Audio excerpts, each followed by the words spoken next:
I'm Heather with WTI. You know who it is. It's Adventure Time, Fit in Pajamas, and his little pillow, Jake. So 10-inch plush.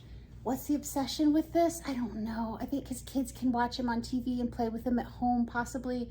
But I think it's his cute little pink butt cheeks. I'm pretty sure that's the obsession with this little 10-inch toy. But plush, squishy, comfortable. No one is harmed in this. Possibly a little harm to Jake as they rip his hand off, because this is how he shows up, and you know, kids can't have hands attached, so this is how he ends up. But very, very cool. This part had everybody cracking up.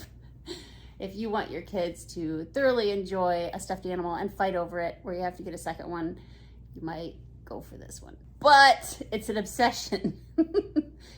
Just buy it for your kids so they can laugh their butt off. Fun little plush for you and your little ones. But that's my point of view.